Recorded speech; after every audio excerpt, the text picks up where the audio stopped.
My name is Charlotte Ashford. I'm 32 years old, and last Christmas, my parents booked a $45,000 family vacation for everyone except me. Instead of a plane ticket to Aspen, my mother left me a note on the kitchen counter. Water the plants, feed the dog, pick up our dry cleaning. I found that note next to the receipt.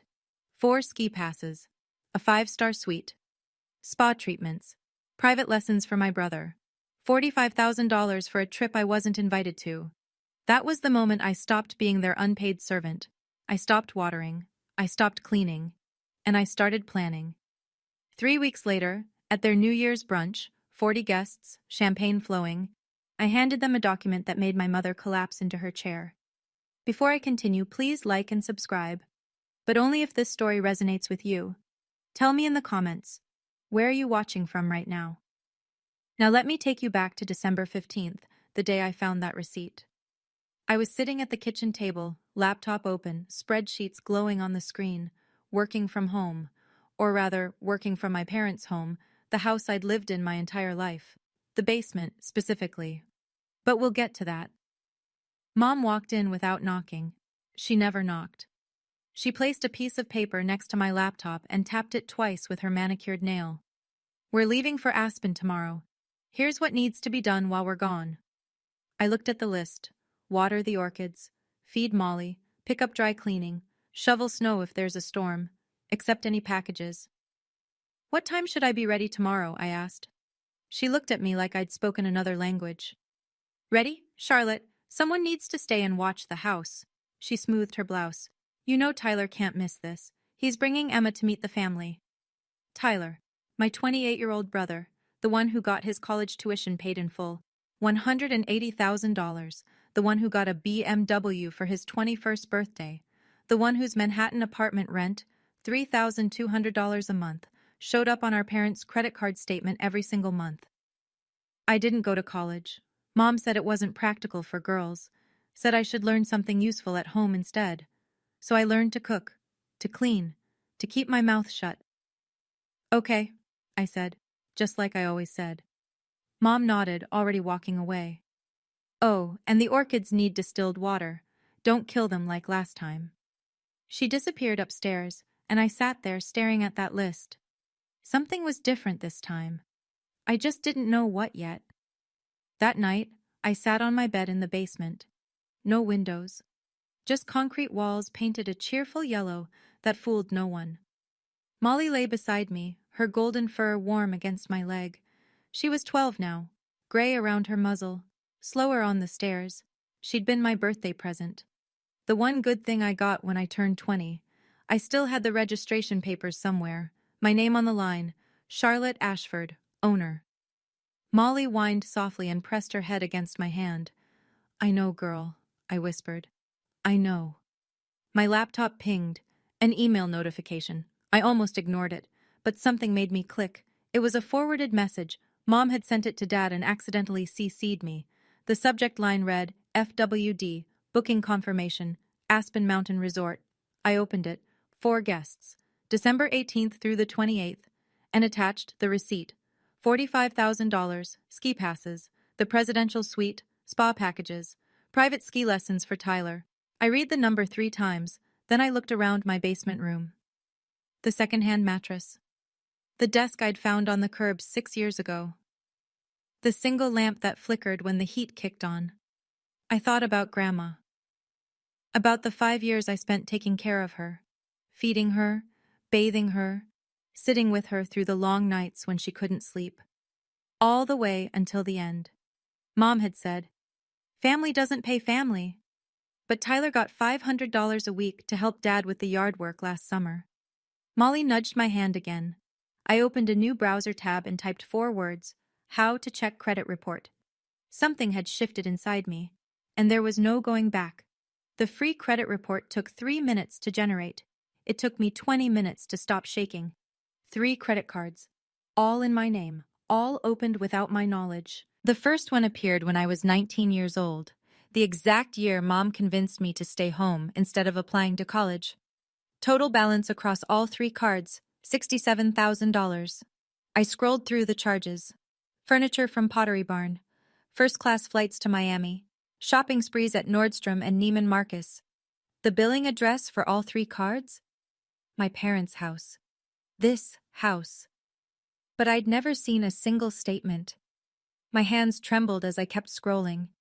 I thought about every job application that had been rejected, every apartment I'd tried to rent, the confused looks from landlords, the apologetic emails. Unfortunately, your credit score doesn't meet our requirements. I thought I was unlucky. I thought something was wrong with me. But it wasn't me at all. They'd taken my name, my social security number, my future, and they'd used it to furnish their living room and take tropical vacations. Molly pressed closer, sensing my distress. I buried my fingers in her fur and focused on breathing.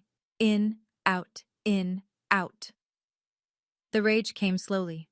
Not hot and explosive, cold, quiet, the kind that settles into your bones and stays. For 13 years I'd been trapped in this basement. Trapped by a credit score I didn't destroy. Trapped by parents who smiled at me over dinner while they buried me in debt I knew nothing about. I closed the credit report. I opened LinkedIn. And I searched for a name I hadn't spoken in 8 years. Diane Okonkwo, my old college friend, the one who became a lawyer. I didn't sleep that night. Instead, I made a list. The accountant in me needed to see it all laid out in black and white. If I stay silent. 1. I live in this basement until my parents die. Maybe longer. 2. My credit score never recovers. I never get my own apartment, my own car loan, my own anything. 3. When Mom and Dad get old, I'll be expected to take care of them, just like I took care of Grandma. No salary, no breaks, no thank you. 4. Molly is 12. She won't live forever. And when she's gone, I'll have nothing left that's truly mine.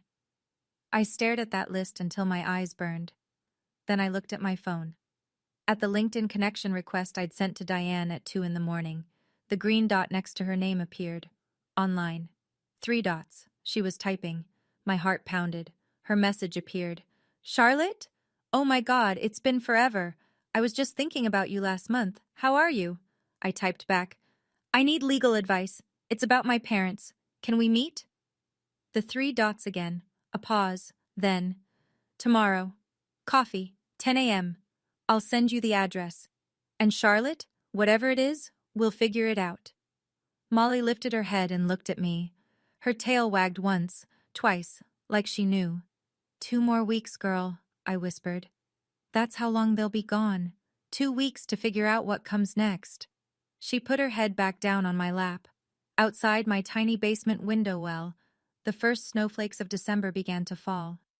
I didn't know what I was going to do yet, but I knew I was done being invisible. The next morning was chaos. I stood at the bottom of the stairs and watched the performance. Designer luggage in the foyer, garment bags, ski equipment that cost more than I made in 3 months. Tyler bounced down the stairs, phone in hand. Aspen, baby! He was filming himself, didn't even look at me. His girlfriend Emma followed. She was new, 3 months, maybe 4. Pretty, quiet. She caught my eye and hesitated. Are you sure you can't come? Before I could answer, Mom swept between us. Charlotte loves staying home. Her voice was bright, cheerful, the voice she used for company. She's not really a ski person anyway. I've never been skiing, I said. Exactly. Mom adjusted her cashmere scarf. You wouldn't enjoy it. Dad appeared from his study. The car's here, let's go. No one hugged me goodbye. No one said they'd miss me. Mom just pointed at the counter where the list sat. Don't forget the dry cleaning, and shovel if it snows. The Hendersons judge. The door opened. Cold air rushed in. They filed out one by one. Tyler still filming, Emma glancing back with something like guilt, Dad checking his watch. Mom paused at the threshold. Oh, and water the orchids twice. They're expensive. Then she was gone. The door clicked shut. The house fell silent. Just me and Molly. I stood there for a full minute, staring at the closed door. The orchids sat on this windowsill, delicate and demanding, waiting for water I wasn't going to give them. My phone buzzed. Diane. See you at 10, the coffee shop on Main Street. I looked into what you mentioned. Charlotte, we really need to talk. I grabbed my coat and my car keys. The orchids could wait. Forever, if necessary. Diane hadn't changed much. Same warm smile, same sharp eyes that missed nothing. She was already at a corner table when I arrived, 2 coffees waiting. She stood and hugged me tight. 8 years, she said. 8 years and you look exactly the same. We sat. She slid my coffee toward me and then pulled out a folder. I ran a preliminary check after your message. Her voice dropped. Charlotte, what I found? She opened the folder. My credit report, highlighted in yellow. This is identity theft. These cards were opened without your consent. She looked at me steadily. This is a federal crime. My throat tightened. But they're my parents. That doesn't make it legal. She explained my options. I could file a police report, press charges, sue for damages, but I shook my head. I don't want them in prison. I wrapped my hands around the warm cup. I just want them to see me, to acknowledge what they've done. Diane studied me for a long moment. Then we do this differently. She pulled out a legal pad. You told me you took care of your grandmother for 5 years. Full-time care, right? Did your mother ever put anything in writing about compensating you? I thought back. The endless nights, the bedpans, the medications, Mom promising it would all be worth it. There's an email, I said slowly. She said she'd make it up to me when Grandma got better. Grandma never got better. No, she didn't. Diane nodded, writing quickly. That email could be considered a verbal contract in writing, and Charlotte, she looked up. Have you ever heard of a mechanic's lien? I shook my head. Then let me explain how we're going to get you seen. 2 days later, I sat in a cramped office across from Marcus Smith. He was a CPA who specialized in family financial disputes. Diane's referral, gray-haired, glasses, the kind of man who'd seen everything and judged nothing. A stack of papers sat between us. Let's calculate what you're owed, he said, pen ready. We started with the housework. 20 years of cooking, cleaning, laundry, 15 hours a week, 52 weeks a year, at $18 an hour, the average housekeeper rate. He wrote the number, $280,800. Then Grandma, 5 years of full-time caregiving, 40 hours a week minimum, $20 an hour. Another number, $208,000. Now we subtract fair market value for room and board, he said, even in a basement. He calculated, wrote a final figure. We deduct approximately $102,000. He circled the bottom line. Your total? $386,800. I stared at the number. That can't be right. It's actually conservative. He adjusted his glasses. I didn't include overtime, holiday work, or the emotional labor of end-of-life care. Diane leaned forward. And that's before the $67,000 in credit card debt. Marcus flipped to another page. Speaking of which, I found something else. One of those cards is still active. What? Someone made a purchase 3 weeks ago, a spa treatment in Miami. I felt the floor tilt. They're still using it? Still using you. Marcus closed the folder. Charlotte, your parents didn't just exploit your past. They're exploiting your present. Diane touched my arm. We can stop this. We can make them see, but only if you're ready. I thought about the orchids dying on the windowsill. I thought about Molly, waiting for me at home. I'm ready. That night I went hunting. Not for evidence, for proof. I pulled out the cardboard box I kept under my bed, the one labeled Charlotte's stuff in faded marker. Everything I owned that mattered fit inside it. First I found Molly's papers, the registration certificate from the county, her name, my name, our address. Owner, Charlotte Ashford. I photographed it, saved it to the cloud, emailed a copy to Diane. Then I kept digging. Beneath old birthday cards and a dried corsage from prom, I found it. A printed email from 2019, the year Grandma's health took its final turn. Mom's words stared back at me. I know this is a lot to ask, but family takes care of family. When Mom gets better, we'll make it up to you. I promise. We'll figure out something fair. Grandma died 14 months later. Nothing was ever figured out. Nothing was ever fair. I photographed that too. Then I sat back on my bed and looked around the basement. 10 years I'd lived here. 10 years of hand-me-down furniture and borrowed dreams. The walls felt smaller than ever. I started packing. It wasn't hard. I didn't have much. Clothes, books, laptop, the box of important papers. Every day while they were gone, I moved a little more to the storage unit I'd rented across town. By day 5, the basement looked almost normal. By day 8, it was hollow. Molly watched me with wise old eyes. "Almost there, girl," I told her. "Almost free." My phone buzzed. A text from Tyler. "This place is insane. You'd hate it anyway. Too cold. LOL. He included a photo. The 4 of them on a ski lift, mountains behind them, matching white jackets. I didn't reply. Some messages don't deserve answers. Diane knew someone. Her college roommate had a rental property, a studio apartment above a bookstore downtown. Small, but clean, bright. "She won't run a credit check," Diane said. "I vouched for you." I signed the lease on December 22nd, paid first and last month's rent from my savings, the small account I'd managed to build from my remote accounting work.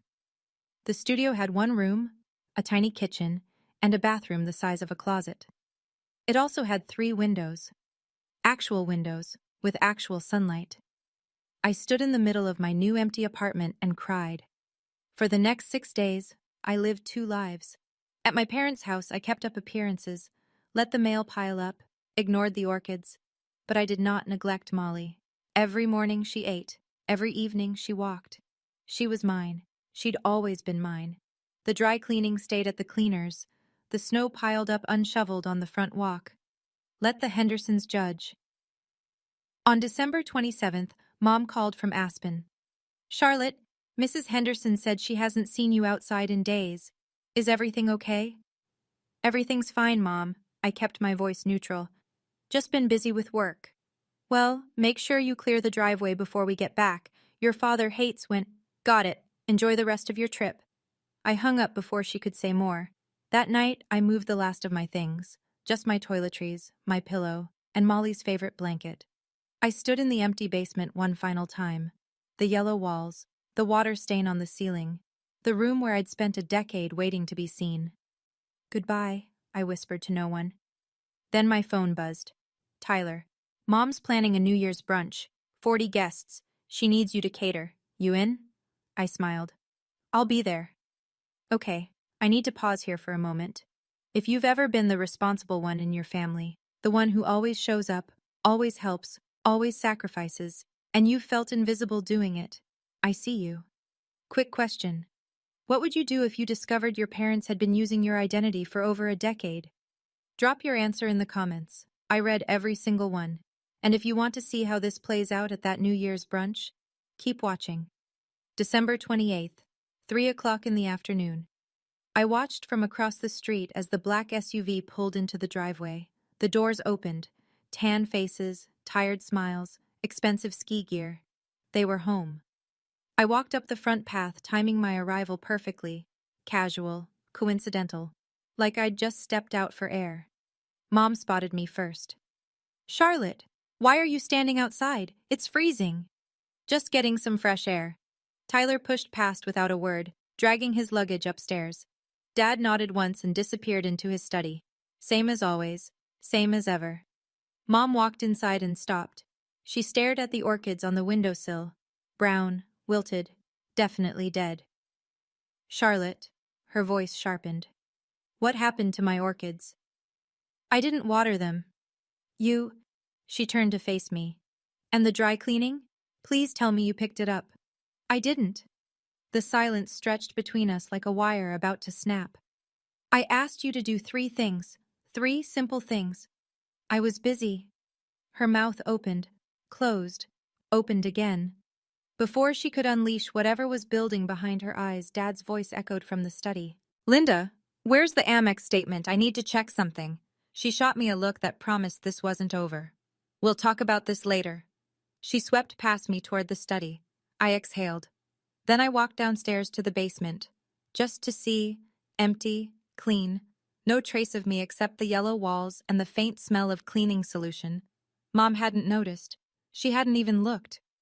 Upstairs, Molly's nails clicked on the hardwood floor. She found me at the basement door and pressed her head against my leg. 2 days, I thought. 2 more days until the brunch. Then they would finally see. December 30th. Mom called me into the living room like a general summoning a soldier. She held a clipboard. 2 pages. Her handwriting in perfect cursive. New Year's brunch. 40 guests. Here's the menu. I took the pages. Eggs Benedict. Smoked salmon on brioche. 3 types of quiche. Fresh fruit displays. Mimosa bar. Homemade pastries. You want me to cater for 40 people? I kept my voice even. By myself? What else do you have to do? She didn't even look up. You work from home. From the study, Dad's voice carried. Your mother and I are hosting important people. Colleagues. The Hendersons. The Morgans. This needs to be perfect, Charlotte. I thought this was a family brunch. Mom smiled, the patient smile she used when explaining something obvious to a child. It is family. And your family. Family helps. Footsteps on the stairs. Tyler appeared, phone in hand. Hey, Mom, can Charlotte make those little quiche things? Emma loves those. Mom brightened. Of course, sweetie. She turned to me. Add mini quiches to the list. The spinach ones. And maybe those bacon-wrapped dates? Tyler was already walking away. Those were good last time. Charlotte, write that down. I stood there holding the clipboard. 2 pages of demands, 40 people to feed, a kitchen to run single-handedly. What time do you need everything ready? Guests arrive at 10, so you should start prep around 5 a.m. Mom checked her phone. I have a hair appointment at 8, so I won't be able to help. You understand? I understood perfectly. I'll be here, I said. She patted my shoulder like I was an obedient dog. I knew I could count on you. She walked away, and I smiled at her back. 40 guests. Perfect. I wanted witnesses. New Year's Eve, 11 o'clock at night. I stood alone in the kitchen, surrounded by grocery bags I had no intention of unpacking. Eggs, salmon, champagne. Mom had spared no expense on ingredients I wouldn't be cooking. The kitchen door swung open. Emma walked in, hesitant. Charlotte, can I help with anything? She was trying. I could see that. 3 months with Tyler, and she still hadn't figured out the rules. Before I could answer, Mom appeared behind her. Emma, sweetie, you're a guest. The warmth in her voice was almost convincing. Don't worry about the kitchen. Charlotte has it all under control. She put her arm around Emma's shoulders and guided her away, but not before turning to look at me. Oh, and Charlotte, wear something appropriate tomorrow. Her eyes swept over my sweater. That's fine for down here, but we have company coming. Dad passed through, heading for the liquor cabinet. Food ready by 10. The Hendersons are always punctual. Will Aunt Patricia be there? I asked. Mom's expression flickered. Just for a moment. Yes, unfortunately. She examined a champagne bottle. Just ignore whatever she says. You know how she is. How she is? Dramatic. Always stirring up trouble. I thought about Aunt Patricia, Dad's sister, the one who'd always looked at me with worried eyes at family gatherings, the only one who'd ever asked, Are you okay, honey? You seem tired. I'll keep that in mind, I said. Mom nodded, satisfied, and swept out with Emma in tow. I looked at the clock. 12 more hours. The manila envelope was already in my car, the paperwork signed, the lien filed. All that remained was the delivery. I turned off the kitchen light and went to spend one last night in my new apartment. Molly was waiting. January 1st, 8 in the morning. I wasn't there when Mom came downstairs expecting to find me at the stove. But I heard about it later, from Aunt Patricia. Mom walked into the kitchen, empty, cold, no food prep, no Charlotte. She called my name, then called it louder, then screamed it. She ran to the basement, threw open the door. Nothing, no bed, no desk. No clothes, just bare walls and the echo of her own voice. Molly was gone too. Mom's panic was immediate. She called Dad, called Tyler, called my phone 16 times. I didn't answer. By 9:30, Mom had ordered emergency catering from the most expensive restaurant in town. Triple the price for holiday rates. She was setting out store-bought pastries when the doorbell rang. Aunt Patricia, an hour early. I thought I'd help set up. She told me later what she saw. Linda's hands shaking, Richard pacing by the window, Tyler asking, "Should we cancel?" "We're not canceling anything," Mom hissed. "I've spent weeks planning this. Charlotte is just... she's being dramatic. She'll show up." Guests began arriving at 10. The Hendersons, the Morgans, colleagues, old friends. 40 people filling the living room with small talk and champagne. Someone asked about me. "Where's Charlotte? I've heard so much about her." Mom's smile didn't waver. "She's not feeling well, resting upstairs." It was 10:45 when the doorbell rang again. Dad frowned. "We're not expecting anyone else." He opened the door. I stood on the porch, not in an apron, not in the kitchen, not invisible. I wore a black blazer, pressed slacks, my hair pulled back, in my hands a manila envelope, and beside me, tail wagging, was Molly. "Hello, Dad." My voice was steady. "I'm here for the brunch." The room went quiet. 40 pairs of eyes turned toward the door, toward me. Mom recovered first. She always did.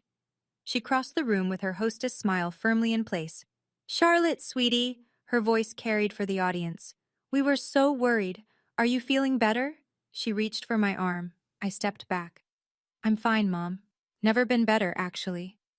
Dad closed the door behind me, his face tight. "Where have you been? And why did you take the dog?" "Molly is my dog." I kept my voice calm, factual. "Her registration has always been in my name." "Charlotte, this isn't the time," Mom started. "Actually," I said, "this is the perfect time." I felt the room's attention sharpen. Mrs. Henderson leaned in. Mr. Morgan set down his champagne glass. In the corner, I spotted Aunt Patricia. She stood near the fireplace watching me with an expression I couldn't quite read. Not worried, not confused. Hopeful. "I have something for you," I said. "Both of you." I held up the manila envelope. Dad's jaw tightened. "Whatever this is, we can discuss it privately." "I've been private for 32 years, I met his eyes. "I think it's time for some transparency." Tyler rose from his seat by the window. "Sis, what are you doing? You're embarrassing Mom and Dad." I turned to him. My brother. The golden child. The one who'd never had to fight for scraps of attention. "I'm not here to embarrass anyone, Tyler." I opened the envelope's clasp. "I'm here to be seen." Mom's smile was cracking. Dad's hands were clenched at his sides. The room held its breath, and I pulled out the papers that would change everything. I handed the papers to Mom. Her hands were steady when she took them. They weren't steady for long. She scanned the first page. The color drained from her face. "What is this?" "It's an invoice." I clasped my hands in front of me. "For 20 years of unpaid domestic labor, housekeeping, cooking, cleaning, caregiving for Grandma, all calculated at fair market rates." Dad snatched the papers from her. His eyes darted across the numbers. "This is ridiculous. $387,000? I rounded down, actually." Whispers rippled through the room. I heard fragments.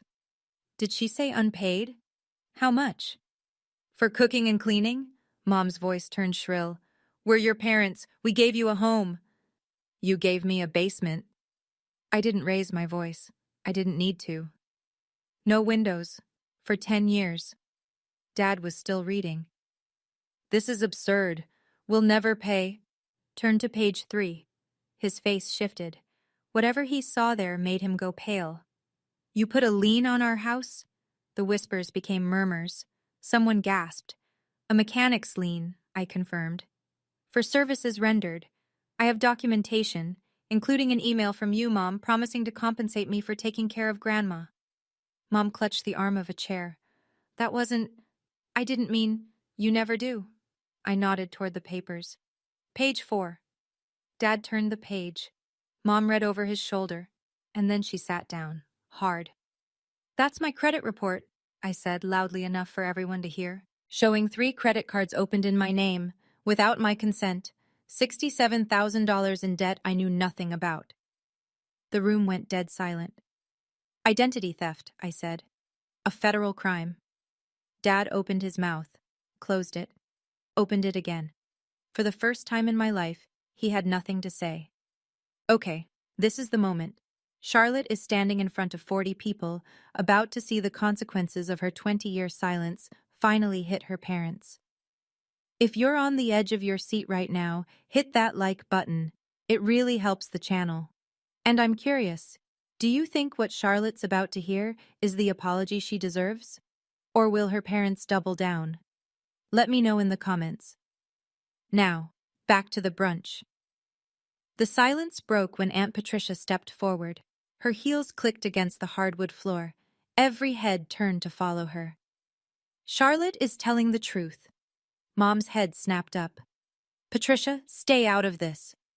I've stayed out of it for 20 years. Patricia's voice didn't waver. I watched you treat this girl like a servant, Linda.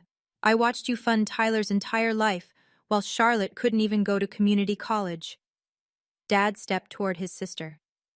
This is not your concern. It is my concern. Patricia crossed her arms. Because I'm the one who paid for Charlotte's accounting certification 3 years ago, behind your backs. I stared at her. You never told me. I wanted to. Her eyes softened when she looked at me. But Linda said if I interfered again, she'd cut me off from the family. The murmurs grew louder. I saw phones being pulled from pockets. Mrs. Henderson was already edging toward the door, clutching her purse. Mom tried to salvage the room. Everyone, please, this is a family matter. Mr. Morgan stood up. Richard, I think we should go. This seems personal. One by one, guests began leaving. Quiet apologies, embarrassed nods. No one wanted to stay for the aftermath. Emma rose from her seat near Tyler. She walked toward me, not toward him. I'm so sorry, she said quietly. I had no idea.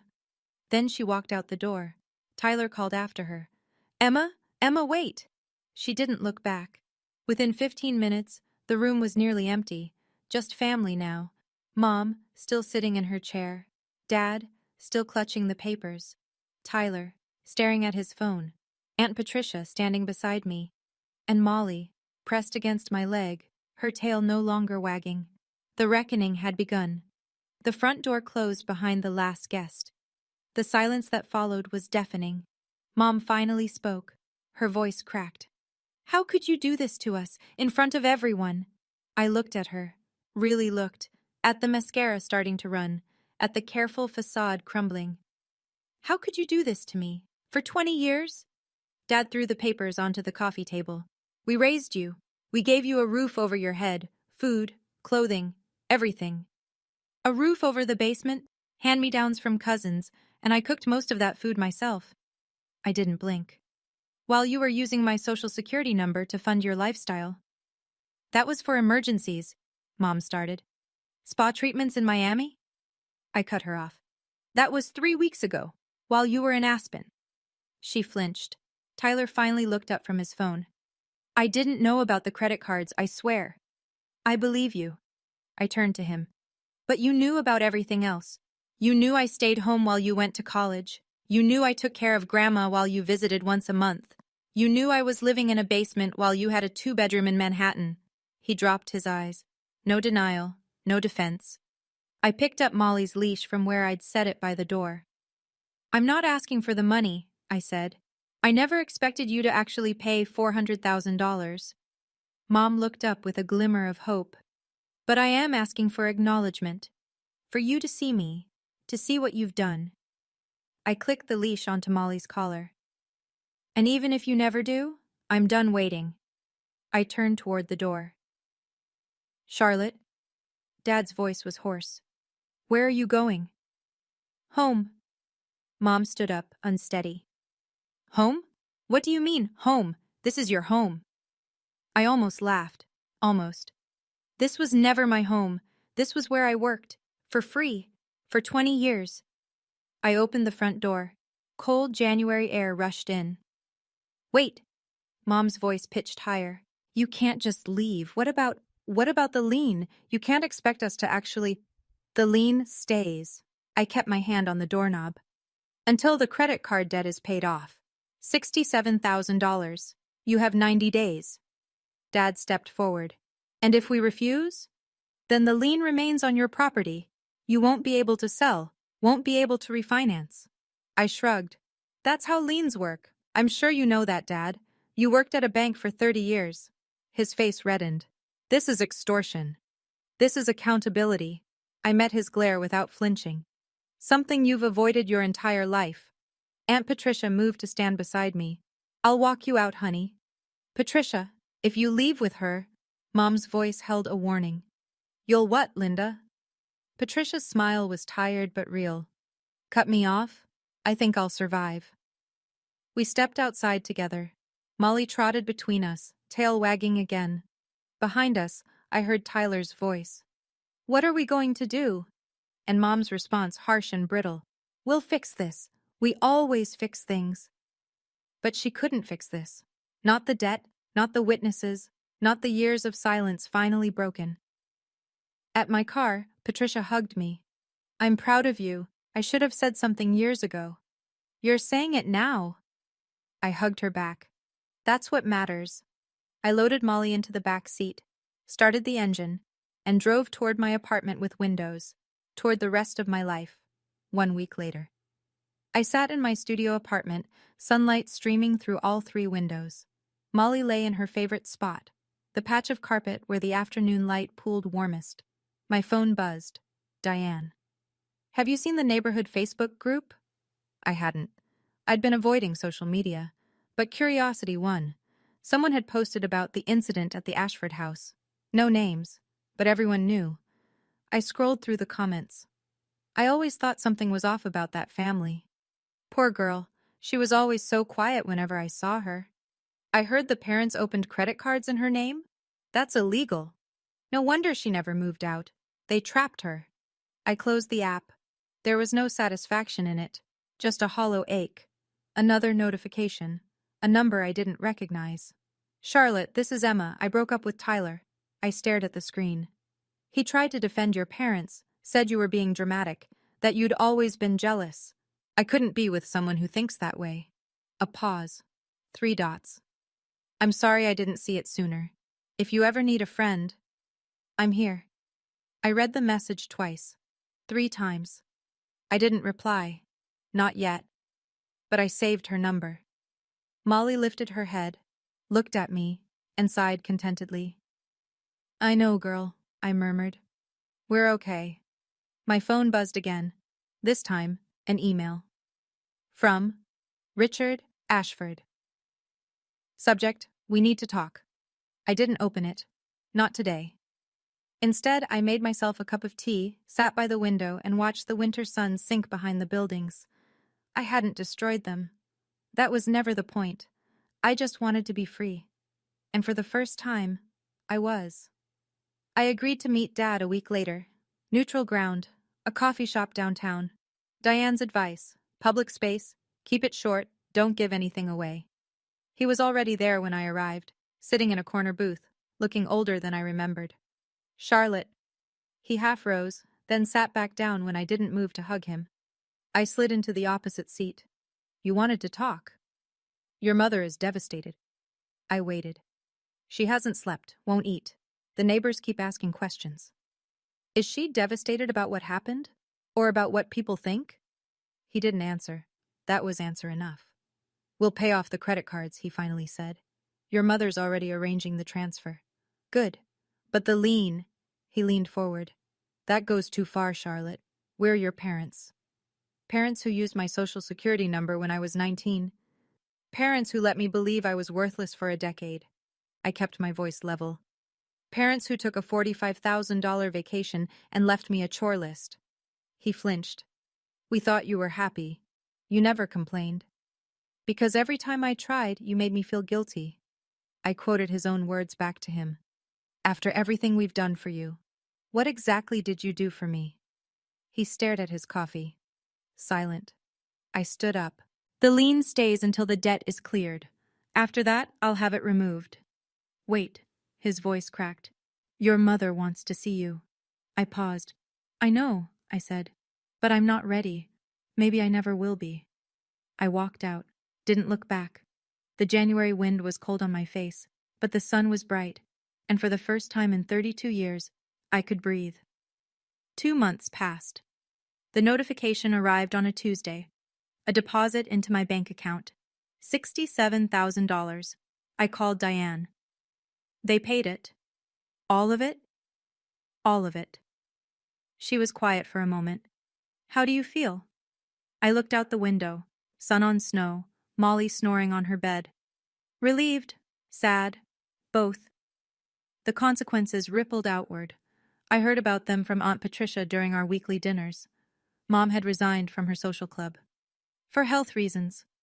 Dad stopped attending the community board meetings he'd chaired for a decade. Tyler lost his job, unrelated, just bad timing. But he blamed me anyway. In a text I didn't respond to. The lien was removed. Clean, official, done. My credit score started its slow climb upward. Diane said it would take a year, maybe more. But it was moving. For the first time in 13 years, it was moving in the right direction. I got a raise at work, a small one, but it felt like a vindication. Aunt Patricia brought me a plant for my windowsill, a jade succulent. These are impossible to kill, she said, even for people with black thumbs. We laughed. It felt good to laugh. One evening, my phone buzzed, a text from Tyler. I'm sorry for everything. Can we talk sometime? I stared at the message. At the tiny crack in the wall he'd spent years building. I typed back, not yet, but maybe someday, when you're ready to actually listen. He responded with a single word. Okay. Progress. Microscopic maybe, but real. Molly lifted her head and looked at me with those wise old eyes. We're getting there, girl, I told her. She wagged her tail once. We were getting there. 6 months after the brunch. I'd upgraded to a larger apartment. Same building. Same landlord who believed in me before my credit score did. This one had a balcony. Molly and I sat there on summer evenings, watching the sun set behind the city skyline. She was slower now, more gray around her muzzle, but content. The letters from Mom kept coming. 1 a week, sometimes 2. I read them all. I don't understand why you're doing this. We miss you so much. When are you coming home? Why won't you answer us? Not once, not in 6 months of letters, not a single, I'm sorry, not a single acknowledgement that she'd done anything wrong. I folded each letter carefully, stored them in a box I kept in my closet. Evidence, maybe, or just proof that I wasn't imagining things. Aunt Patricia visited every weekend. We cooked dinner together. She told me stories about my mother as a young woman, before the bitterness set in. Your grandmother compared us constantly, Patricia told me once. Linda was never thin enough, never smart enough, never good enough. That doesn't excuse what she did. No. Patricia's eyes were sad. It doesn't, but it explains it. I thought about that a lot. About how hurt people, about how my mother's wounds became my wounds. I understood now, but understanding isn't forgiveness, and forgiveness isn't a requirement for healing. Molly pressed her head against my knee. I know, girl. I scratched behind her ears. I know. Some nights, I still dreamed about the basement. The yellow walls, the water stain on the ceiling, the feeling of being trapped. Then I woke up, to sunlight, to windows, to a life that was finally, fully mine. The knock came on a Sunday afternoon. I opened the door expecting a package. Instead, I found Tyler. He looked different, thinner, tired, a beard he hadn't had 6 months ago. I didn't know where you lived, he said. Patricia gave me the address. I hope that's okay. I stepped aside. Come in. He walked past me, taking in the apartment, the sunlight, the plants on the windowsill. Molly lifted her head, tail wagging, and he crouched to pet her. This is nice, he said. Really nice. It's mine. He nodded, straightened, shoved his hands in his pockets. I was an asshole. The words came out rough. My whole life, I didn't see it because it was easier not to see it. I know. Mom and Dad want me to convince you to come back, to make peace. I waited. I told them no. He met my eyes. I told them they need to apologize first. Really apologize. Not their version of it. The real thing. Something loosened in my chest. Something I hadn't realized I'd been holding. Thank you, Tyler. That means something. He moved toward the door. paused. I'm trying to be better. It's hard. I know. I offered him a small smile. But you're trying. That's more than they ever did. He left. I watched him walk down the hallway. My brother. A stranger I was, maybe, slowly, getting to know.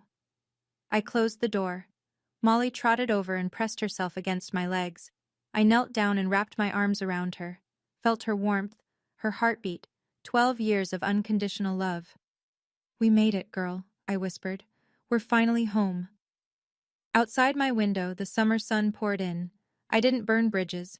I just stopped building them for people who never met me halfway. If you've made it this far, thank you. Truly. Here are a few things I learned from my experience. 1. Your labor has value. Don't let anyone, not even family, make you feel guilty for expecting recognition. 2. Setting boundaries isn't selfish. It's survival. 3. Sometimes the quietest person in the room has been carrying the heaviest secrets. If this story resonated with you, I'd love to hear your thoughts. Have you ever had to set a boundary with family? How did it go? Drop a comment below, like, subscribe, and check out the video in the description for another story about family, boundaries, and unexpected turns. Until next time, take care of yourself, because you deserve it. I'm Faith, 34 years old, and for 12 straight months, my own family called me a thief, a manipulator, and a heartless woman who stole from a dying old man. My sister Brooke led the charge. My mother backed her up. Half of my relatives believed them without question. I spent an entire year drowning in voicemails, text messages, and family gatherings where people whispered behind my back. All because my grandfather left me his cabin. But here's what none of them knew. Grandpa didn't just leave me property. He left me a letter, written the day he changed his will. And in that letter, he described exactly what he heard my sister say at his 80th birthday party. Words so cruel, they broke his heart. Before I tell you what happened, please take a moment to like and subscribe. But only if you truly enjoy this story. And drop a comment below. Where are you watching from and what time is it there? Now, let me take you back to 14 months ago, the night I got the phone call that changed everything. The call came at 3:47 in the morning. I was halfway through a 12-hour night shift at St. Andrew's Hospital, checking vitals on a patient in room 412, when my phone buzzed in my scrub pocket. I almost ignored it. Then I saw the name. Mom. My mother never called me. Not at 3 a.m. Not ever, really. I stepped into the hallway, heart already sinking. Faith. Her voice was flat, clinical. Your grandfather passed an hour ago. Come home. The line went dead. I stood there, phone pressed to my ear, listening to nothing. The fluorescent lights hummed above me. A machine beeped somewhere down the corridor, and I felt the ground tilt beneath my feet.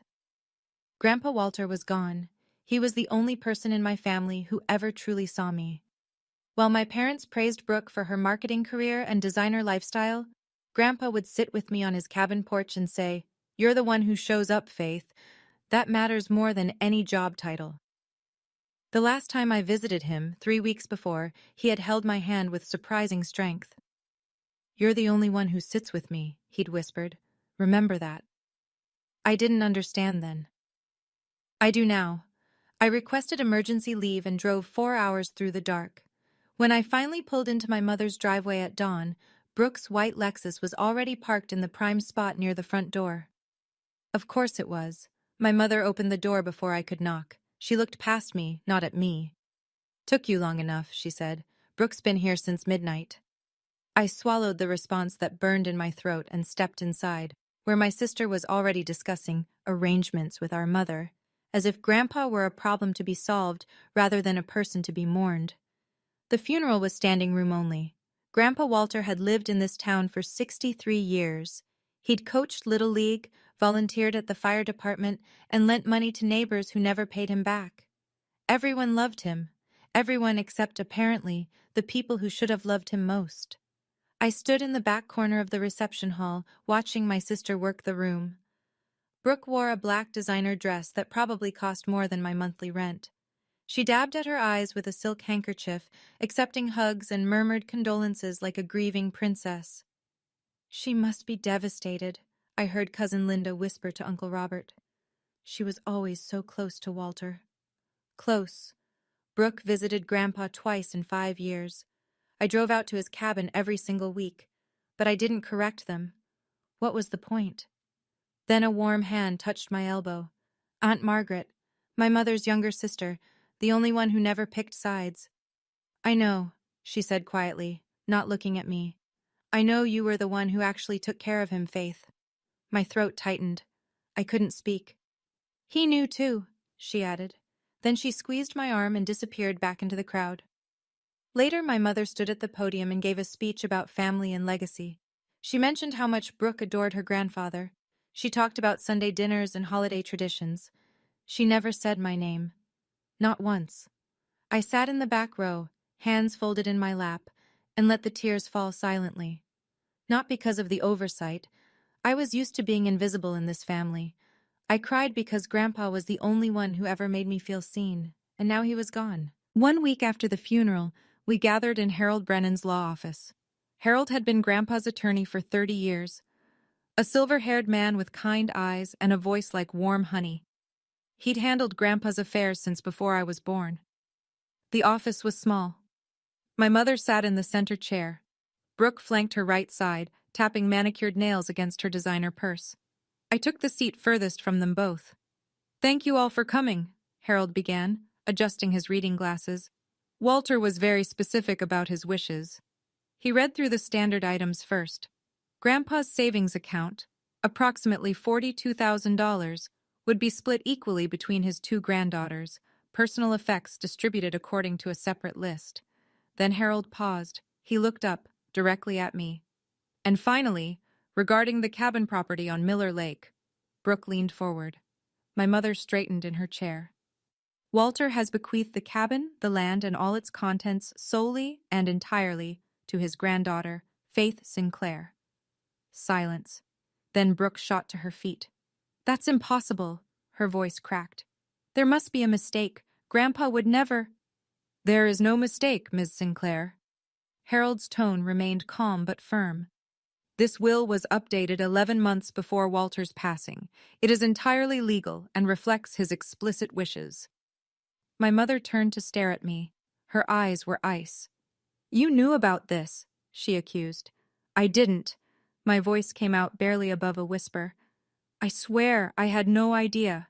Brooke's face twisted. "This is ridiculous. She must have—" "Ms. Sinclair," Harold cut her off. "Your grandfather was of sound mind. I witnessed the signing personally." The room felt like it was shrinking. I could barely breathe. Grandpa left me the cabin, just me. But why? The moment we stepped outside the law office, my mother grabbed my arm. "We need to talk." Her grip was iron. "Privately." She pulled me around the corner of the building, away from Harold's window. Brooke followed, heels clicking against the pavement like a countdown. "You're going to share that cabin with your sister." Mom's voice left no room for discussion. "That's what family does." I tried to pull my arm free. She held tighter. "Mom, Grandpa made his decision. His decision was wrong." She finally released me, but her glare didn't soften. "He was old, confused. You spent all that time with him. God knows what you put in his head." The accusation hit like a slap. Then Brooke stepped forward, and her entire demeanor shifted. Gone was the outrage from Harold's office. Now she wore the mask of a wounded sister, voice trembling with practiced vulnerability. "Faith, I don't want to fight." She reached for my hand. "I just want us to both have memories of Grandpa. The cabin was special to all of us." I hesitated. Maybe I was being unreasonable. Maybe— "I'm not asking you to give it up entirely," Brooke continued, her tone honeyed. "Just share. Put both our names on the deed. That's fair, isn't it?" Something flickered in her eyes, something calculating. "I'll let you visit any time," I said carefully. "You can stay whenever you want, but I don't want to change the deed." Brooke's mask slipped for just a second. "Who said anything about selling?" Her voice sharpened. "I just want what's fair." And there it was. The word she'd been circling around. Selling. She didn't want memories. She didn't want Grandpa's legacy. She wanted the money. That night, I sat alone in my apartment and let the memories wash over me. The cabin on Miller Lake wasn't just a building. It was 50 years of my family's history pressed into weathered pine walls and creaking floorboards. I was 8 the first time Grandpa took me fishing off the dock. I remember the morning mist rising off the water, the way he patiently untangled my line when I cast it into the trees. "This lake taught your grandmother how to swim," he'd told me. "And right there on that porch is where I asked her to marry me. She said yes before I even finished the question." Grandma passed when I was 12. I barely remember her face now, but I remember the cabin. Her quilt still hung on the beds. Her recipe cards were still tucked in the kitchen drawer. And my father. Dad died when I was 12. A car accident on a rainy night. He was only 39.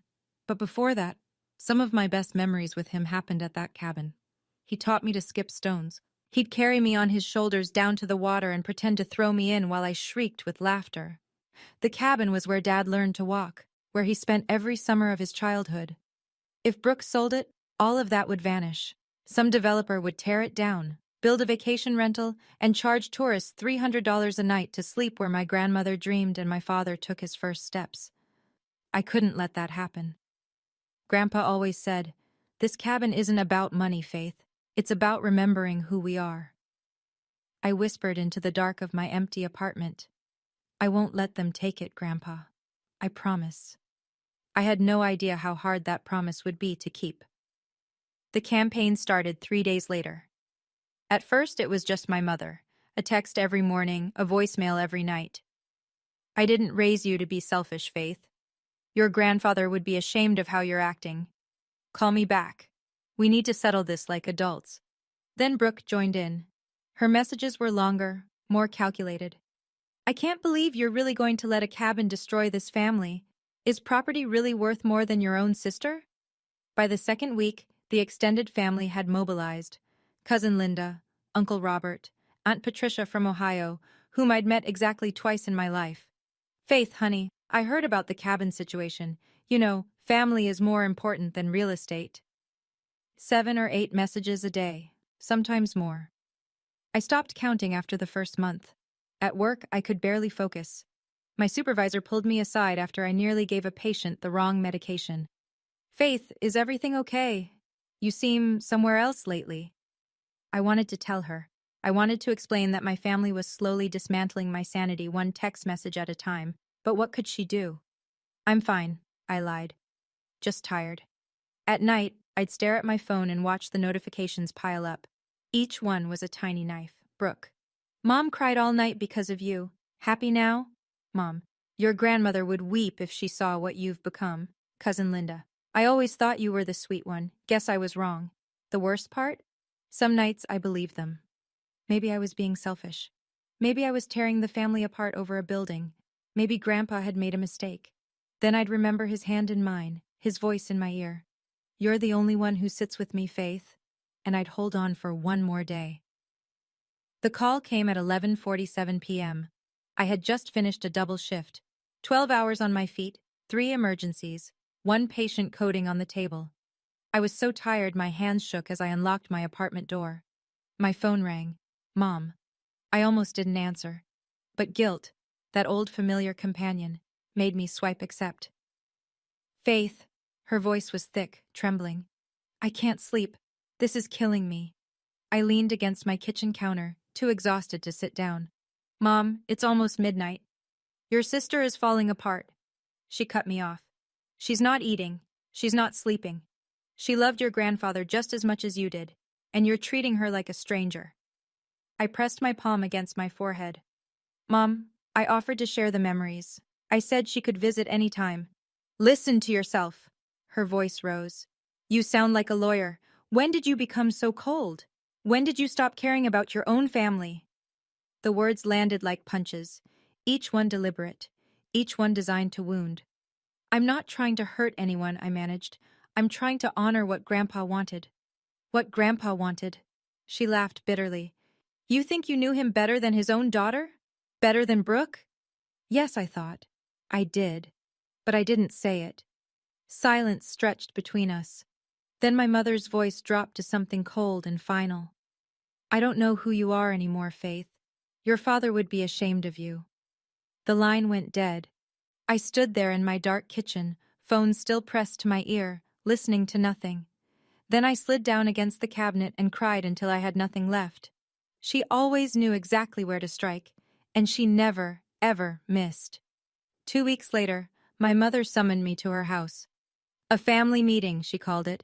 Just the three of us, to talk like civilized people. I should have known better. I walked into her living room to find Brooke already seated in the armchair, legs crossed, expression perfectly composed. My mother stood by the fireplace like a general surveying a battlefield. "Sit down, Faith." Mom gestured to the couch. "Let's be adults about this." I sat. I waited. Brooke spoke first, her voice dripping with false reasonableness. "I don't want to fight anymore.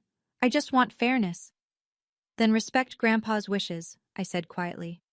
His wishes were influenced. Brooke leaned forward.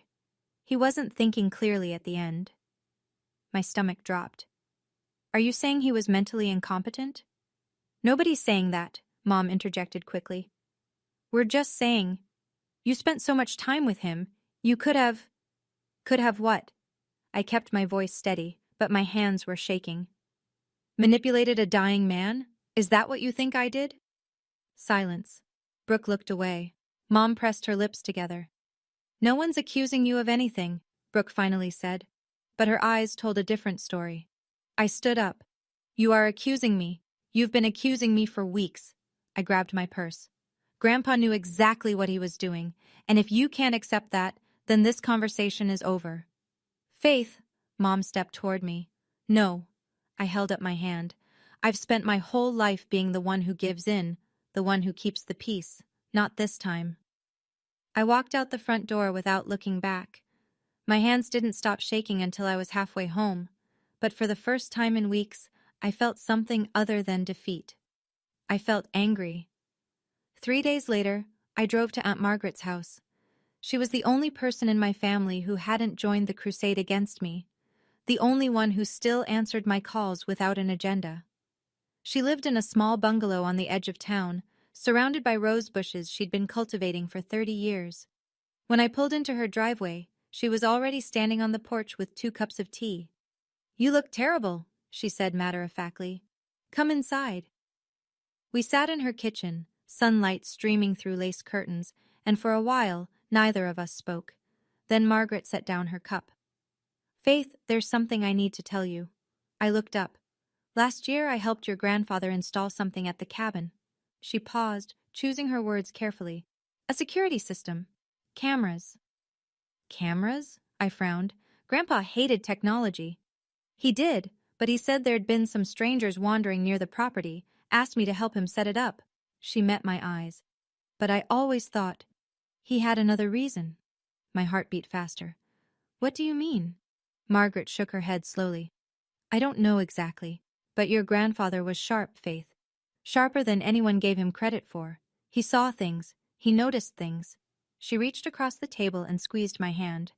"You should go to the cabin. There might be something there he left for you." "Like what?" "I don't know." She released my hand. "But Walter loved you more than anyone in this family. And he wasn't the type to leave you defenseless." I drove home that night with her words echoing in my head. Cameras. Something he left for you, not defenseless. What had Grandpa seen? What did he want me to find? I drove to the cabin the following Saturday. It was my first time there since Grandpa died. I'd been avoiding it, I realized, afraid of what it would feel like to walk through those rooms without him. But Aunt Margaret's words wouldn't leave me alone.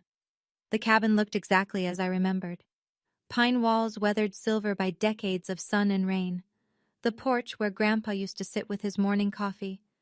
The dock stretching out over Miller Lake like an arm reaching for the horizon. Inside, the air smelled like cedar and old books. Grandma's quilt still covered the beds. The kitchen still held her recipes in a tin box by the stove. I found myself drifting toward Grandpa's study, a small room at the back of the cabin where he'd spent hours reading, writing, thinking. His desk sat by the window, overlooking the lake. I lowered myself into his chair, running my fingers over the worn wood. Then I opened the top drawer. Papers, old receipts, a faded photograph of Grandma, and beneath it all, a white envelope with my name written in Grandpa's careful handwriting. For Faith. to be opened when you need strength. My hands trembled as I broke the seal. Inside was a letter, handwritten, dated 11 months before his death, the same date Harold mentioned when the will was changed. I began to read, "My dear Faith, if you're reading this, it means I'm gone, and they're giving you a hard time about the cabin. I knew they would. That's why I'm writing this now, while my mind is still clear and my hands still steady. There's something you need to know about your sister, something I saw with my own eyes." I stopped breathing. What did he see? 2 months after the will reading, Aunt Patricia hosted a birthday dinner at her house. I almost didn't go, but staying away would only give them more ammunition. See? She's avoiding the family. Guilty conscience. So I went. I arrived 20 minutes late. My shift at the hospital ran over, and the moment I stepped through Patricia's front door, I felt it. That particular silence that falls when everyone has been talking about you. Brooke stood in the center of the living room, surrounded by cousins and aunts. She paused mid-sentence when she saw me. Faith. Her smile didn't reach her eyes. "We were just discussing the cabin situation." I kept my voice calm. "Were you?" "I was explaining to everyone how you refused to even consider sharing." Brooke tilted her head, playing the wounded sister to perfection. "After everything Grandpa did for both of us." I felt 20 pairs of eyes turn toward me, judging, waiting. "I'm honoring Grandpa's wishes," I said quietly. "He made his decision." Brooke laughed, a brittle, practiced sound. "See? She doesn't care about family." She turned to the crowd. "She only cares about real estate." A few people chuckled. Someone whispered something I couldn't hear. Cousin Linda stepped forward. "Faith, honey, is it true you're keeping the whole cabin?" "Grandpa left it to me." "Yes." "And you won't share with your own sister?" I opened my mouth to explain, about the visits, about the memories, about what the cabin meant, but Brooke cut me off. "She's changed," Brooke announced to the room. "Money changed her." The words hit like stones. I grabbed my purse. I didn't trust myself to speak without crying. "I should go," I managed. I left before they could see the tears, but I heard Brooke's voice follow me out. "See what I mean?" That night I sat on my apartment floor and read Grandpa's letter from beginning to end. The first part was gentle. He wrote about his love for the cabin, his memories with Grandma, his hopes that I would preserve it for future generations. Then the tone shifted. "Faith, at my 80th birthday party, something happened that I never told anyone. It was around 9 o'clock. The party was winding down. My back was hurting, so I stepped outside to get some air. I walked around to the side porch, the one facing the lake. That's when I heard voices. It was Brooke. She was talking to that friend of hers, the blonde one with the loud laugh. They were standing by the railing smoking cigarettes. They didn't know I was there. I heard Brooke say..." My hands were shaking so badly I could barely hold the paper. She said, "God, how much longer is he going to hang on? This place is worth at least $350,000. Her friend laughed. Then Brooke said, "And Faith, I will never forget these words. I wish he would just die already so we can sell this place."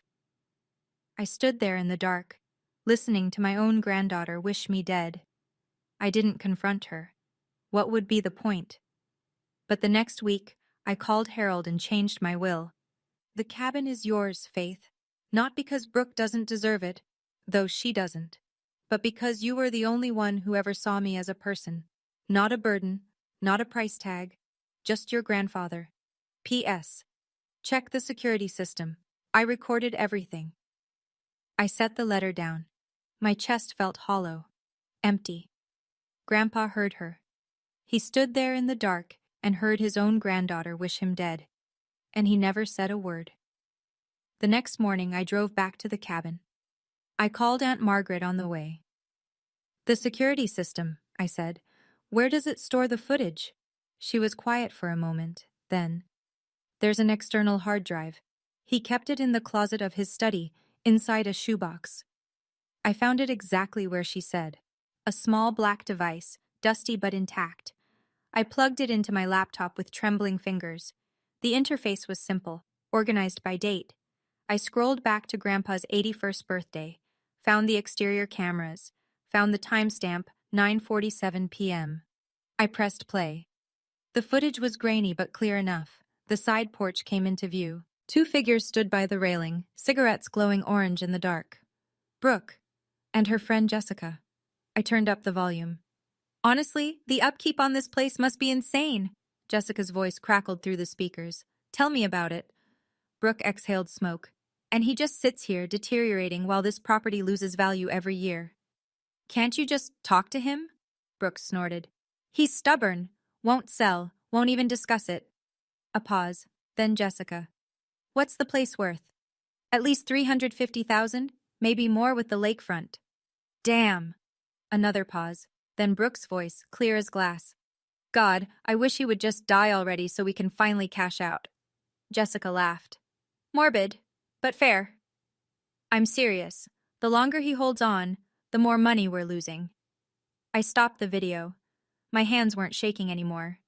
Something had settled inside me. Something cold and certain. I backed up the video onto a USB drive, then another, then emailed a copy to myself. Brooke thought she could erase the truth. She had no idea who she was dealing with. 1 week later, I got a call from the cabin's nearest neighbor, Mr. Henderson.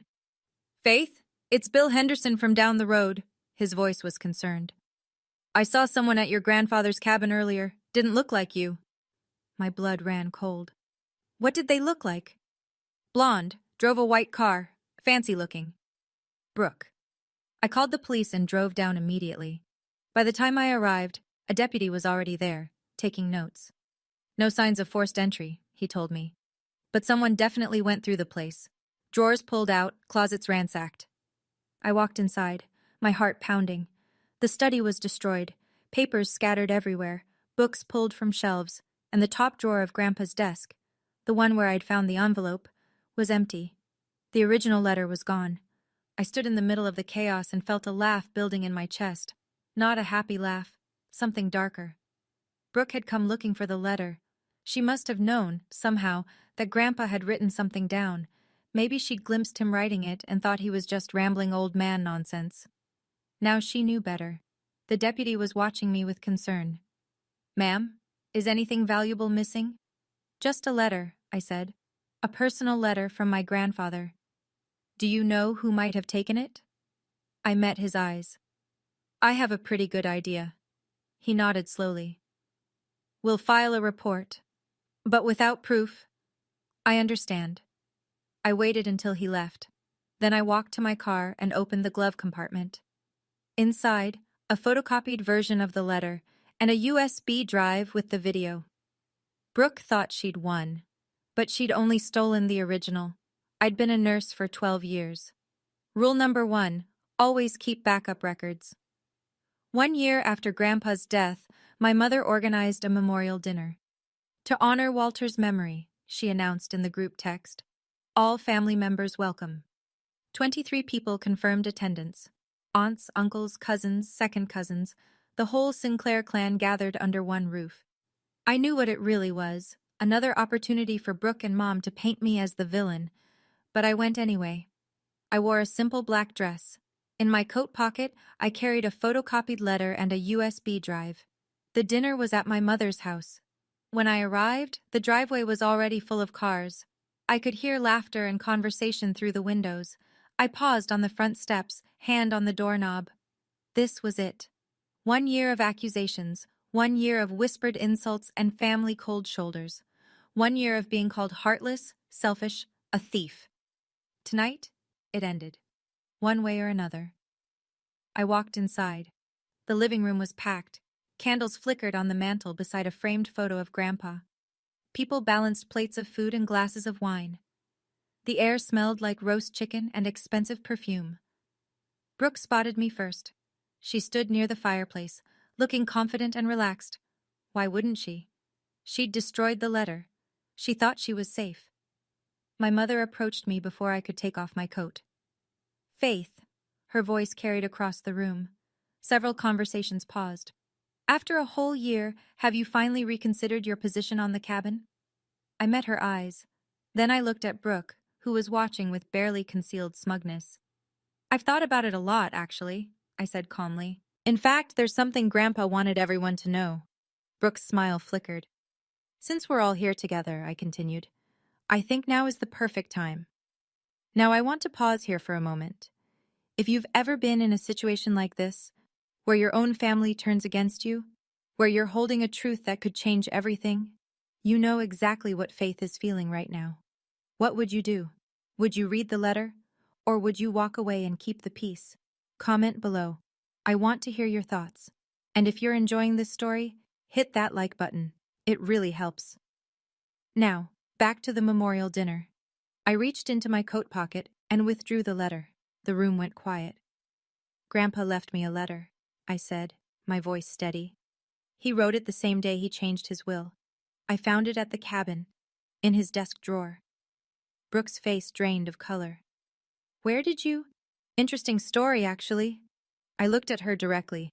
Someone broke into the cabin last week and stole the original, but I'd already made copies. My mother stepped forward. Faith, what is this about? It's about the truth, Mom. I unfolded the paper. Something Grandpa wanted all of you to hear. I began to read. My dear Faith, if you're reading this, it means I'm gone, and they're giving you a hard time about the cabin. I read through the beginning. The room stayed silent. Then I reached the part about the birthday party. I heard Brooke say, God, how much longer is he going to hang on?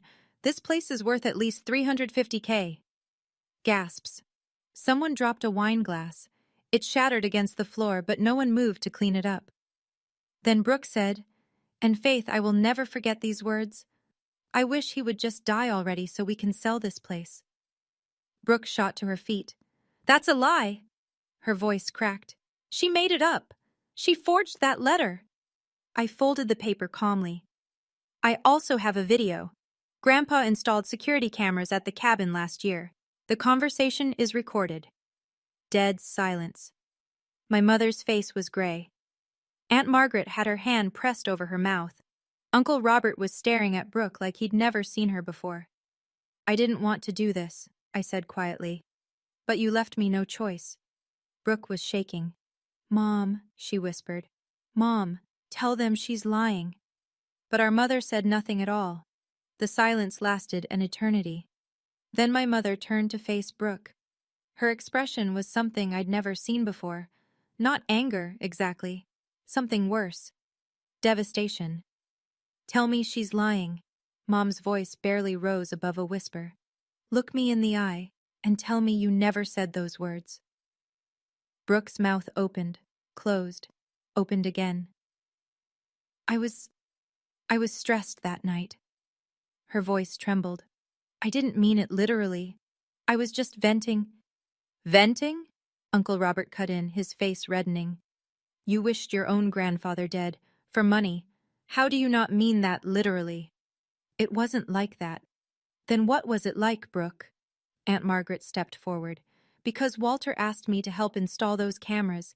He told me he'd seen something that broke his heart. I didn't understand then. I do now. Brooke looked around the room wildly, searching for an ally. Every face was stone. Her fiancé, Craig, stood near the back of the room. He'd been quiet throughout the evening, but now he set down his glass with a decisive click. I think I need some air, he said flatly. He walked out the front door without looking at Brooke. Craig. She moved to follow him. Let him go, my mother said. Her voice had aged 20 years in 2 minutes. Let him go, Brooke. Then Mom turned to me. Her eyes were wet. I defended her for a year, she said quietly. A whole year. I called you names. I said terrible things. And this whole time, she couldn't finish. Brooke stood alone in the middle of the room, surrounded by family who now looked at her like a stranger. For the first time in my life, I watched my sister have no one on her side. I wish I could say it felt good.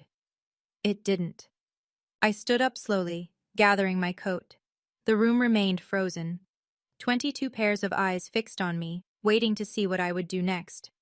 I kept my voice low, calm, the same voice I used when delivering difficult news to patients' families. I didn't come here to humiliate anyone. I looked around the room. I came here because for 12 months I've been called a thief, a manipulator, and a heartless woman who took advantage of a dying man. No one spoke. Grandpa left me the cabin because he knew I would protect it. Because I was the one who visited him every week. Because I was the one who sat with him when he couldn't sleep. My voice caught slightly. And because he knew that some people only saw him as a price tag. I turned to Brooke. She looked smaller somehow. Diminished. You will always be my sister, I said quietly. Nothing changes that. But you are not welcome at the cabin. Not anymore. Brooke's face crumpled. Then I looked at my mother. Mom, I love you. I've spent my whole life trying to earn your approval, trying to be good enough. I took a breath, but I can't keep setting myself on fire to keep everyone else warm. I need you to see me, really see me, not as the disappointing daughter, not as Brooke's shadow, as Faith. My mother's lips trembled. She reached out a hand toward me, then dropped it. I need time, I said. We all do. I walked to the door, paused with my hand on the knob. The cabin will stay in the family. Anyone who wants to visit and honor Grandpa's memory is welcome. I didn't turn around. But from now on, I decide who that includes. I walked out into the cold night air. I didn't look back. The fallout came faster than I expected. 3 days after the memorial dinner, Aunt Margaret called with news. Craig broke off the engagement, she told me. Packed his things and left Brooke's apartment yesterday. I closed my eyes. How is she? Devastated. Blaming everyone except herself. Margaret paused. Faith, don't feel guilty. This isn't your fault. I know. But knowing and feeling were different things. The family had fractured. Texts flew back and forth. Some people defending Brooke. She was just stressed. Others horrified by what she'd said. Who says that about their own grandfather? My mother hadn't spoken to anyone since the dinner. According to Margaret, she'd locked herself in her bedroom and refused phone calls. A week later, my phone buzzed with messages I never expected. Cousin Linda. Faith, I'm so sorry for how I treated you. I had no idea. Uncle Robert. Your grandfather was right about you. I should have listened. Even Aunt Patricia from Ohio. I owe you an apology. We all believed the wrong person. I read each message with mixed emotions. Gratitude, sadness, a strange hollowness. This was what I'd wanted, wasn't it? To be believed, to be vindicated. But victory felt nothing like I'd imagined.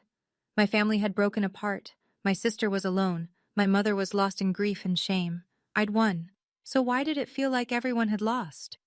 That night, I sat in my apartment with a cup of cold tea and stared out the window at nothing. I didn't want this, Grandpa, I whispered to the dark. I just wanted the truth. But the truth I was learning had a cost, and now we were all paying it. 2 weeks after the memorial dinner, Brooke texted me. We need to talk. I stared at the message for a long time. Part of me wanted to ignore it. Part of me, the part that still remembered us as little girls building sandcastles at the lake, wanted to hope. I agreed to meet at a coffee shop downtown, neutral territory. Brooke was already there when I arrived. She looked terrible. Unwashed hair, no makeup, dark circles under her eyes. A stranger would never recognize the polished marketing executive from 3 months ago. I sat down across from her. Neither of us ordered anything. Faith, her voice was raspy. Do you have any idea what you've done to me? I blinked. What I've done to you? Craig left me. The whole family thinks I'm a monster. Aunt Patricia uninvited me from Thanksgiving. Her eyes filled with tears. My entire life is falling apart, and it's your fault. I let out a slow breath. Brooke, I didn't make you say those words about Grandpa. I was venting. She slapped her palm on the table. Everyone says things they don't mean. It was one comment. At his birthday party, I kept my voice level. You wished him dead while he was 50 feet away, and then you spent 11 months pretending nothing happened. I didn't know he heard. Does that make it better? Silence. Brooke's face crumpled. For a moment, I thought she might apologize, might show some genuine remorse. Instead, she whispered, You ruined everything. I stood up, left enough cash on the table to cover a coffee I never ordered. When you're ready to take responsibility, not for the consequences, but for what you actually did, you know where to find me. I walked out without looking back. Some bridges can only be rebuilt by the person who burned them. If you've ever had to set boundaries with someone you love, family, friends, anyone who crossed a line they shouldn't have, then you know this isn't easy. It's not about winning. It's about protecting yourself while leaving the door open for real change. Comment boundaries below if you understand what Faith is going through. And if this story is hitting close to home, share it with someone who needs to hear it. Okay, let's see what happens next. 1 month later, my mother called. "I want to see you," she said. "No preamble, no small talk. Please come home." I drove to her house the next morning, the place where I'd grown up feeling invisible, the place I'd fled from a year ago with tears streaming down my face. Mom was waiting in the kitchen, the same kitchen where she'd once baked birthday cakes and years later told me I was tearing the family apart. She looked older, smaller. The sharp edges I remembered had softened into something fragile. "Sit down," she said quietly. "Please." I sat. For a long moment, neither of us spoke. The clock on the wall ticked. The refrigerator hummed. Then my mother said, "I was wrong." I looked up. "I was so wrong, Faith." Her voice cracked. I wanted to believe Brooke because admitting the truth was too painful. She was always the one I understood. The one who was like me. She pressed a hand to her mouth. "I didn't see you. I never really saw you. I didn't say anything. I couldn't." "Your father loved that cabin," she continued, tears slipping down her cheeks. "He spent every summer there as a boy. When he died, I couldn't bear to visit anymore. It hurt too much." She looked at me. "But you went. Every week you went. And I resented you for it." "Mom, let me finish." She reached across the table and took my hand. "I'm sorry. For all of it. For taking Brooke's side. For saying your father would be ashamed. For never telling you that I'm proud of who you are." I was crying now too. "I need time," I managed. "But I want to try." "I want that too," she whispered. "More than anything." It wasn't forgiveness. Not yet. But it was a beginning. 2 months after the memorial dinner, I drove to the cabin alone. It was a Saturday in early October. The leaves had turned gold and crimson, carpeting the ground in color. The lake was glass still, reflecting the sky like a mirror. I parked in the gravel driveway and sat there for a while, just looking. This was mine now. Not because I'd taken it from anyone, but because Grandpa had chosen to give it to me. I walked up the porch steps, unlocked the door, and stepped inside. The cabin embraced me with familiar smells: cedar, old books, the faint trace of Grandma's lavender sachets. Dust motes floated in the afternoon light. I moved through the rooms slowly. The kitchen where Grandpa made pancakes on Sunday mornings. The living room where he taught me to play chess. The porch where he'd sit for hours, watching the lake. Finally, I went to his study. I sat down in his chair, opened the drawer where I'd first found the letter. Empty now, but not really. I pulled out my copy of the letter and read the last paragraph one more time. "The cabin is yours, Faith, not because Brooke doesn't deserve it, though she doesn't, but because you were the only one who ever saw me as a person, not a burden, not a price tag, just your grandfather." I pressed the paper to my chest. "I kept my promise," I whispered to the empty room. "I saved it. For you. For Dad. For Grandma." Outside, the wind rustled through the trees. The lake lapped gently against the dock. And somewhere, I like to think, Grandpa was smiling. I stayed at the cabin until the stars came out. For the first time in over a year, I felt at peace. The following weekend, Aunt Margaret came to visit. We sat on the porch in Grandpa's old rocking chairs, wrapped in blankets against the autumn chill. Steam rose from our cups of tea. The lake stretched out before us, painted orange and pink by the setting sun. "He would be so proud of you," Margaret said softly. I shook my head. "I don't know. I tore the family apart." "No, Faith." She turned to look at me. "The truth did that, and the truth needed to come out." We rocked in silence for a while. A loon called somewhere across the water. "What are your plans for this place?" Margaret asked. I'd been thinking about that a lot. I want to keep it exactly as it is, I said. Open for family, for anyone who wants to come and remember Grandpa the way he deserved to be remembered. Even Diane? Especially Mom. I took a sip of tea. We're working on things. It's slow. But she came here last week, first time since Dad died. Margaret smiled. That's something. She cried for 2 hours, but she said it felt like finally being able to breathe again. We watched the sun sink below the tree line. You know, Margaret said, your grandfather set boundaries too. Did you know that? I looked at her. 1987, his brother asked him for money to cover gambling debts. Walter said no. They didn't speak for 10 years. She met my eyes. But Walter never regretted it. He said some things are worth protecting, even if it costs you. I smiled slightly. Sounds like boundaries run in the family. The best things do. We stayed on that porch until the stars came out, just like Grandpa used to. Some legacies aren't about property at all.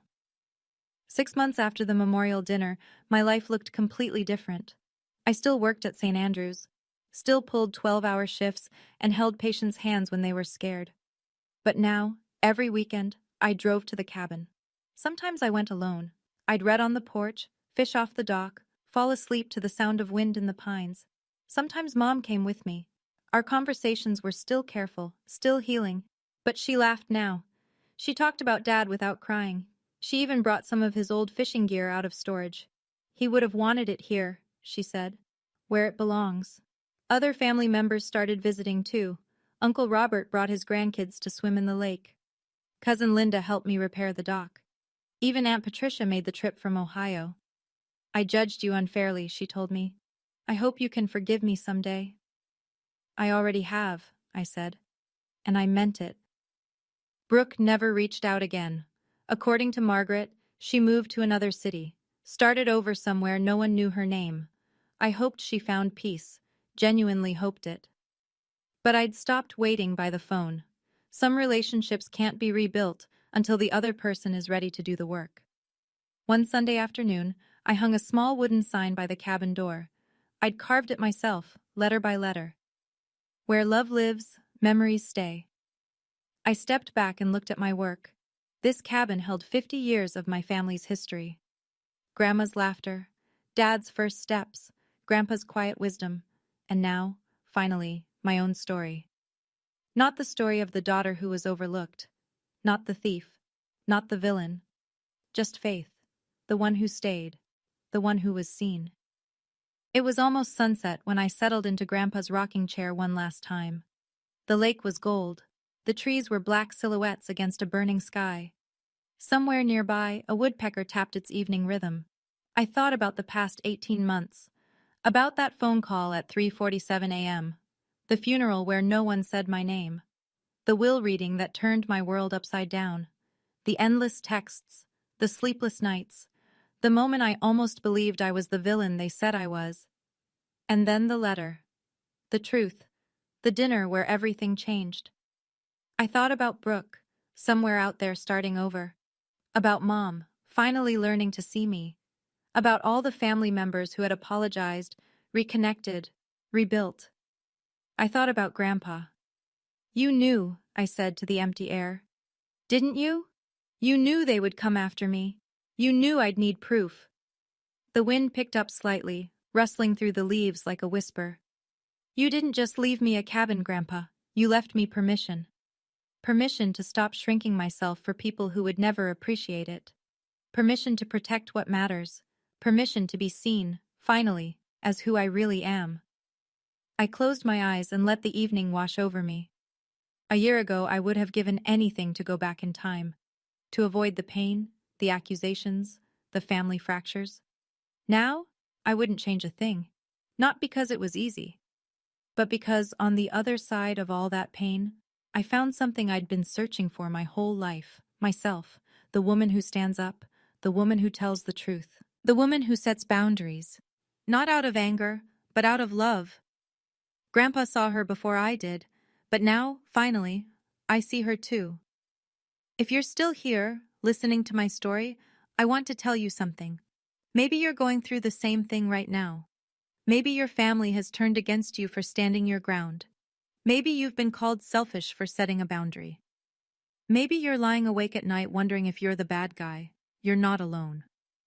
I spent 34 years being the good daughter, the quiet one, the one who never made waves.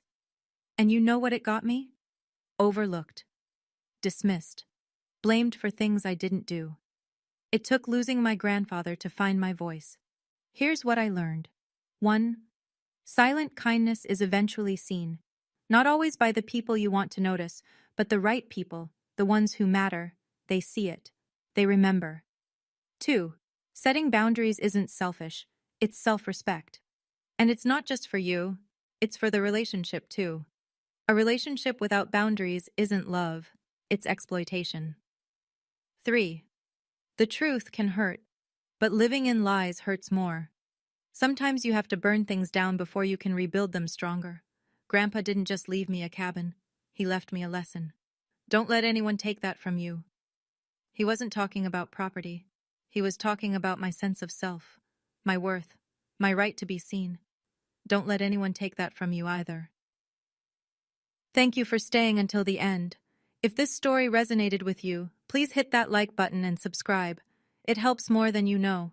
And if you have a story of your own, about family, about boundaries, about standing up for yourself when no one else would, share it in the comments. I read every single one. Check the description for more stories like this one. And remember, you deserve to be seen. Until next time.